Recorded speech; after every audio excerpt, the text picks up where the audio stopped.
Bonjour à tous, aujourd'hui on se retrouve dans une nouvelle vidéo qui portera sur tout savoir sur l'IB. Donc comme vous le savez maintenant, je suis à la fin de ma première année de l'IB. Voilà, donc qui est un programme qui se fait en 2 ans. Donc IB qui se pose pour baccalauréat international en français. Donc c'est un programme sur 2 ans qui a pour l'équivalent d'une première et d'une terminale. Mais ce qui a la plus grosse différence, c'est qu'en fait l'IB c'est un contenu sur 2 ans. Donc à la fin de vos examens en dernière année, vous avez le contenu de la première et de la deuxième année. Pas en France où on a le contenu que de la terminale lors de nos examens. Voilà, alors pourquoi les gens font l'IB? C'est parce que, donc, comme je l'ai dit plus tôt, c'est un bac international, donc qui vous donne l'opportunité d'aller étudier à l'étranger à la fin des 2 ans. Voilà, donc peu importe où est-ce que vous faites votre IB, je sais qu'il y a quelques écoles en France qui font l'IB, donc en sortant de ces écoles, vous pouvez penser à candidater à d'autres écoles, universités, collèges, dans tous les coins du monde. Voilà, alors cette vidéo se déroulera en 4 parties. On va commencer par l'académique, ensuite le corps de l'IB, les CAS, puis les avantages de l'IB. Donc si vous voulez savoir tout cela, n'hésitez pas à rester jusqu'à la fin de la vidéo et on commence tout de suite.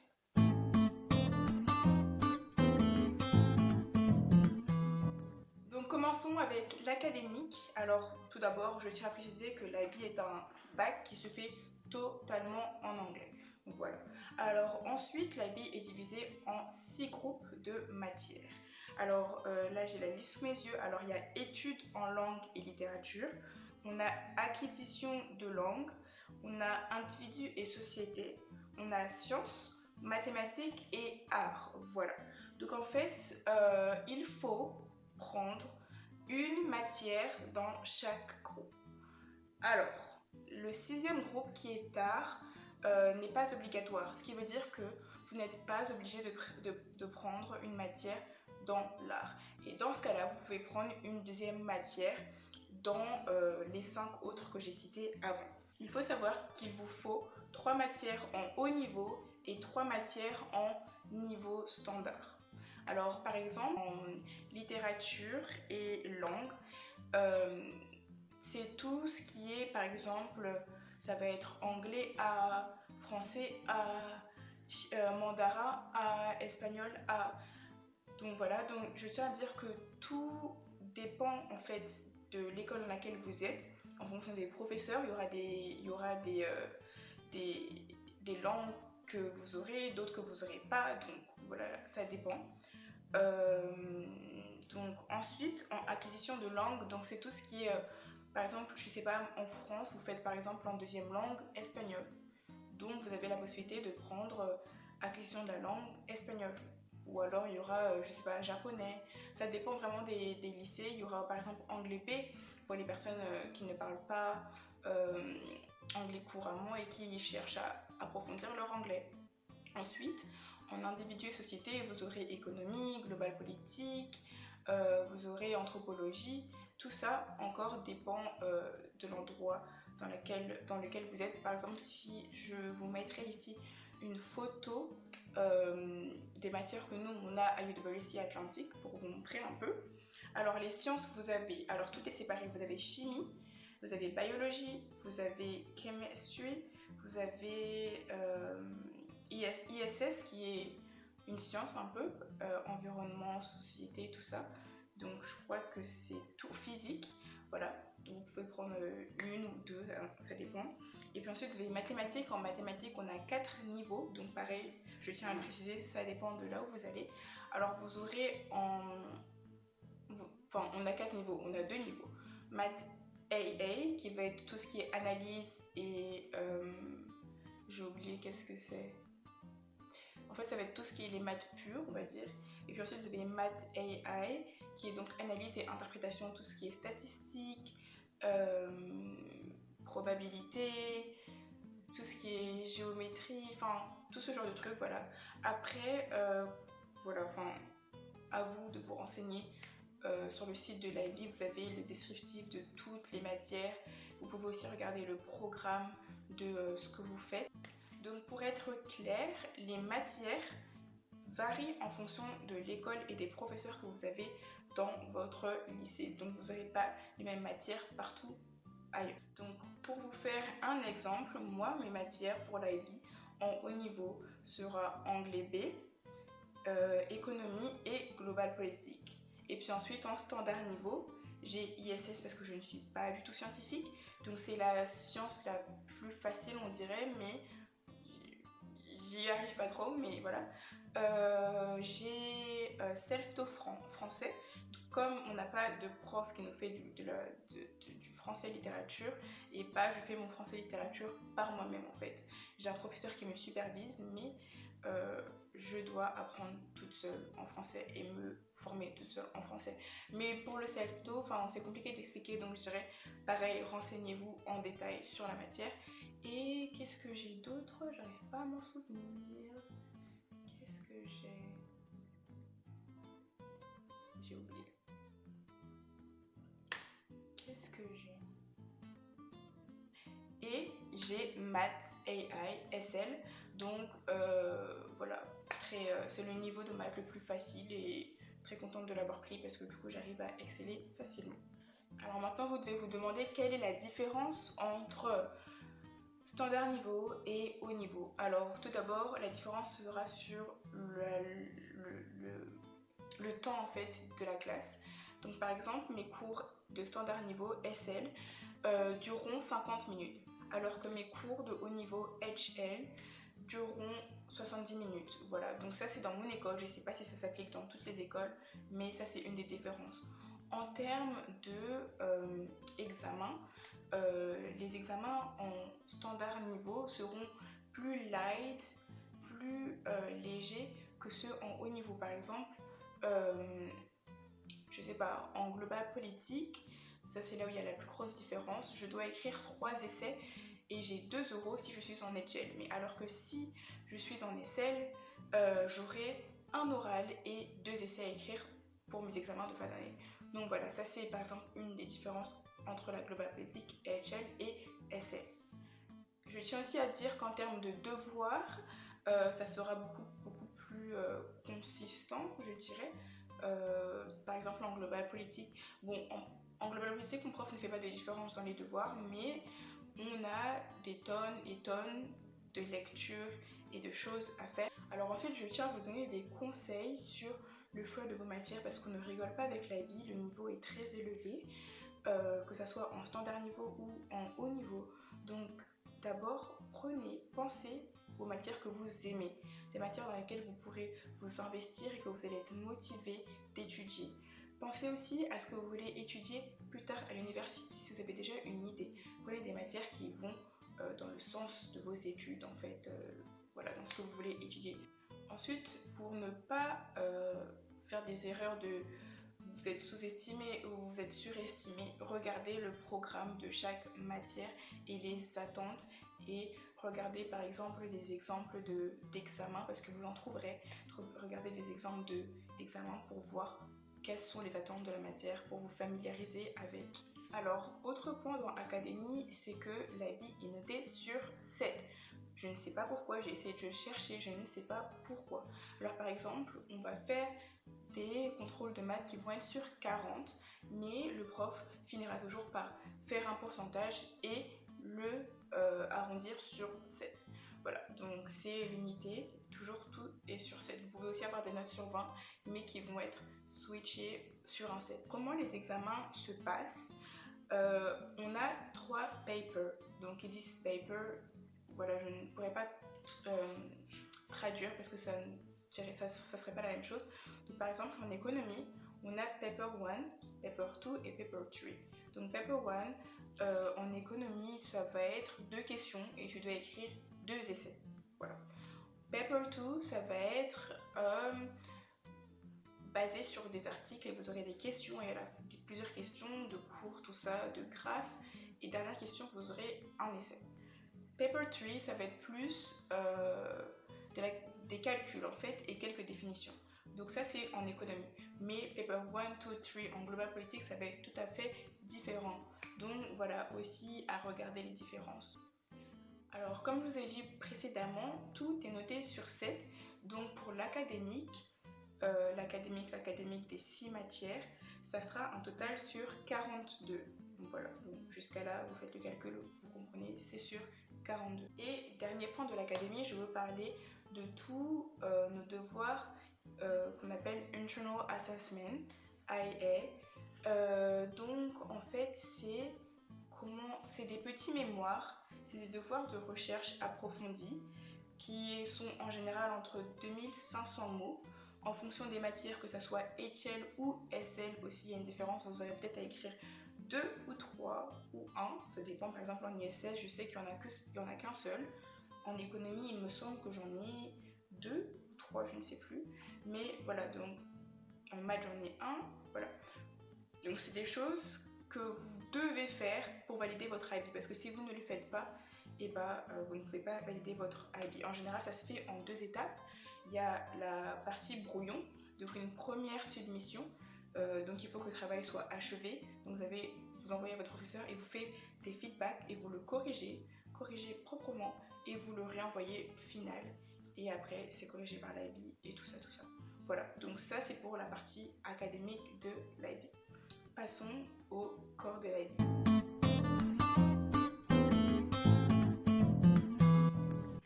Alors le corps de l'IB, je dirais qu'on pourrait traduire ça en tronc commun. Donc comme vous savez, à partir de la première terminale en France, on a le tronc commun et nos spécialités. Donc le corps de l'IB, ça serait ça. Alors c'est divisé en plusieurs parties. Vous avez d'abord TOK. Donc TOK, théorie de la connaissance, qui, on va dire, s'apparente à de la philosophie. Donc ça va être comment on sait ce qu'on sait, enfin ce genre de choses. Donc en TOK, il y a 2 évaluations, on va dire. Donc il y a TOK Exhibition que j'ai déjà fait cette année, donc qui consistait à un prompt, donc une question. Par exemple, moi, ma question c'était comment l'expérience influence votre connaissance, quelque chose comme ça, j'ai oublié le prompt exact. Donc moi c'était ça, et en fait tu dois choisir 3 objets, peu importe, et faire une explication de 300 mots pour chaque objet, donc à la fin 900 mots. Très faisable, facile à faire, voilà. Ensuite, vous avez TOK Essai. Alors je ne sais pas encore en quoi ça consiste parce que je ne l'ai pas encore fait, moi il sera fait à faire l'année prochaine. Donc voilà, c'est noté sur 1,5 point sur 3. Alors vous allez comprendre. Et ensuite je tiens à dire que le TOK, en tout cas à UWC Atlantique, parce que je ne sais pas pour le reste, on a TOK seulement pour 2 trimestres. Alors une année est divisée en 2 semestres, donc les 2 ans en 4 semestres. Donc j'ai eu TOK au 2e semestre de cette année et je l'aurai au 1er semestre de l'année prochaine, donc 2. Voilà, le reste, sinon j'en ai. Ensuite, accompagné du TOK, on a le II, qui est le mémoire de 4000 mots que l'on doit faire pour valider notre IB. Si on ne le fait pas, on n'a pas notre IB, peu importe les notes que vous avez eues dans vos matières. Donc le II, le mémoire, se fait durant les vacances d'été. Donc là, actuellement, moi je travaille dessus.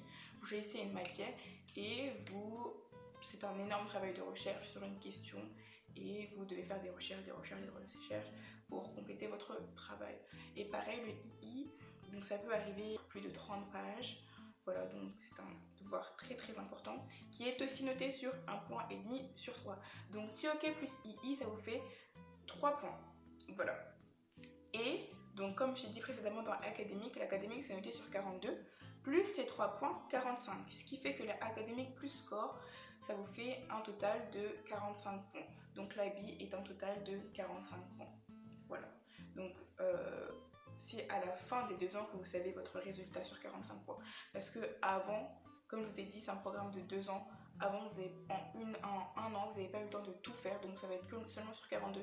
Puis après, quand vous allez quitter le lycée, on vous dira « Oh, vous avez eu tant sur 45 à l'IB ». Parce que comme par exemple, mon TOK, enfin j'ai pas encore fait mon essai de TOK, tout ça, donc j'ai pas encore mes résultats. Donc ça, c'était pour le corps de l'IB. Maintenant, on passe au CAS.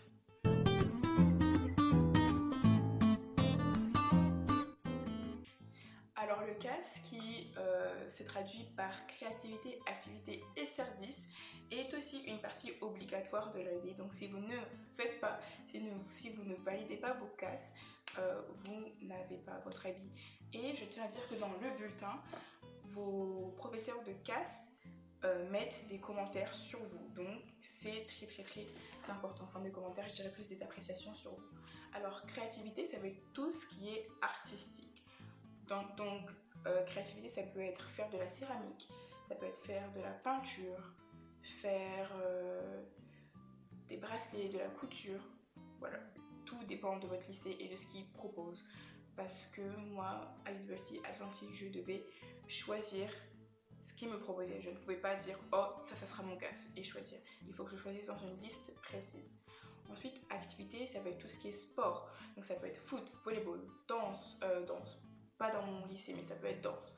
Ça peut être Zumba, voilà. Et service, ça va être tout ce qui est du volontariat, si je pourrais dire comme ça. Tout ce que vous allez apporter à la communauté interne ou extérieure. Donc ça peut être faire du jardinage dans les parcs de la ville, ça peut être aller et parler avec des personnes âgées, ça peut être jouer dans un orchestre. Voilà, donc moi par exemple cette année, mes CAS en créativité, j'avais céramique, en activité j'avais Zumba et en service j'avais Community Outreach. Donc en fait, tous les mardis j'allais dans la ville et on allait donner de l'aide à une école primaire et on parlait aussi avec des personnes âgées. Donc voilà, tout ça c'est à vous, à vos désirs. Je ne vais pas trop m'étaler dessus, mais pour faire court, l'objectif de l'IB c'est le développement personnel, l'ouverture d'esprit et faire autre chose que l'académie et ouvrir ses capacités, ses skills en fait. Vous apprenez aussi à prendre des initiatives, vous grandissez, vous développez en fait et c'est très important. C'est vraiment une des parties de l'IB que j'aime parce que en France on n'a pas tout ça et c'est vraiment bien. Alors maintenant passons aux avantages de l'IB.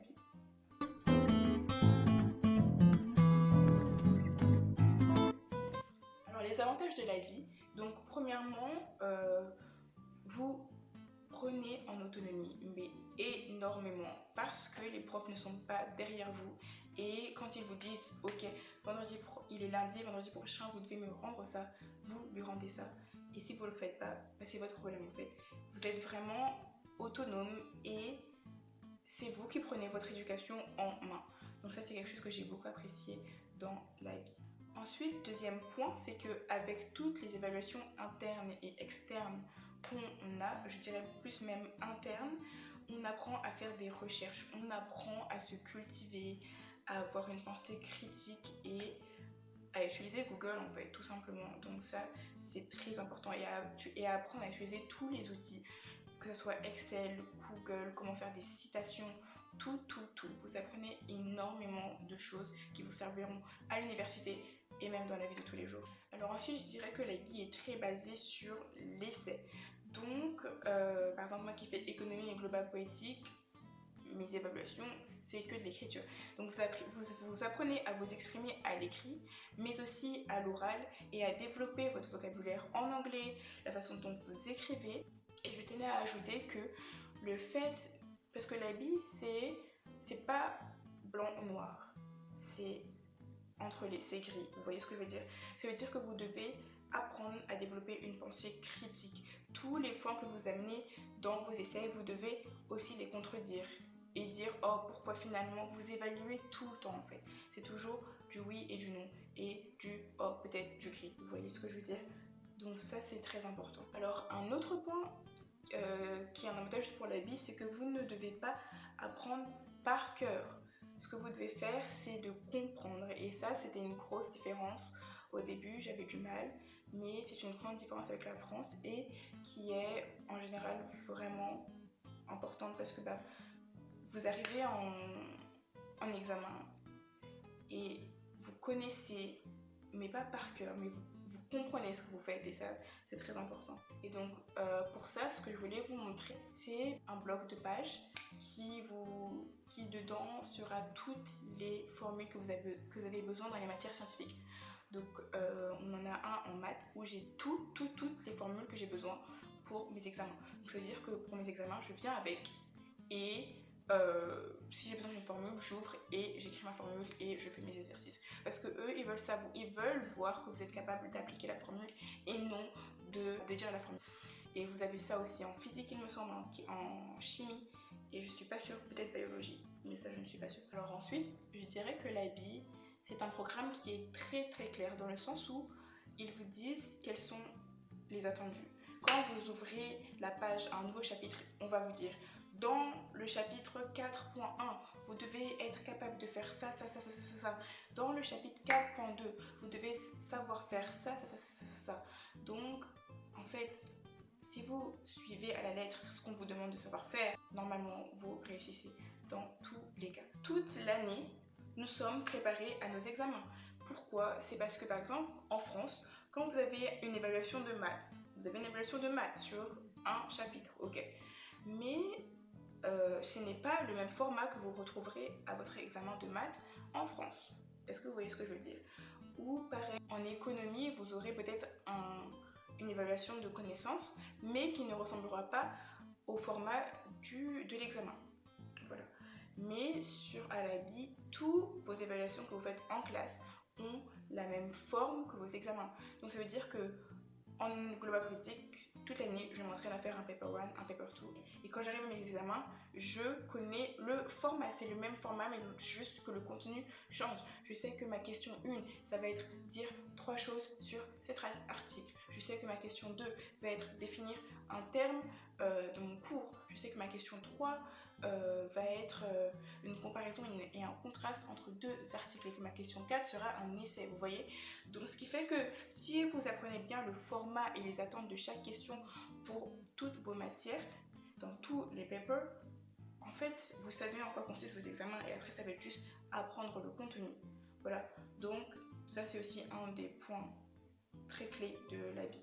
Voilà, ensuite je voudrais parler, donc ça va être le dernier point, j'ai même pas fait une partie sur ça, mais parler brièvement du temps, parce que du planning, je trouvais que c'était aussi un très bon avantage pour l'IB, en tout cas pour mon lycée, parce que je ne sais pas si c'est pareil partout, mais moi par exemple, alors j'ai cours que le matin, de 8h à 13h ou de 8h à 12h50 ou de 8h à 13h10, voilà.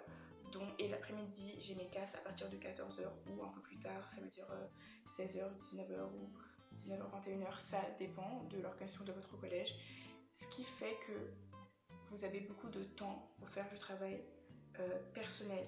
Alors, je tiens à préciser que quand vous êtes dans un collège comme UWC, où vous avez beaucoup d'activités extrascolaires, ce temps devient vite réduit parce que dans un collège UWC, vous avez énormément d'événements, énormément de choses à faire pour vous épanouir, pour vous développer, pour développer votre ouverture d'esprit. Vous avez énormément de choses, ce qui fait que vous arrivez à avoir une journée très complète. Donc le fait d'avoir les cours que le matin, c'est un avantage, mais après, il faut savoir balancer pour avoir du temps pour étudier parce que on a quand même beaucoup de travail à faire. Donc le dernier mot de fin que je voudrais vous dire, c'est que l'IB est surmontable si vous êtes passionné, intéressé et que vous avez un objectif précis, une envie qui vous guide et qui vous permettra d'avancer et de surmonter les étapes de plus en plus dures de l'IB. Donc la vidéo se termine ainsi, j'espère qu'elle vous a plu.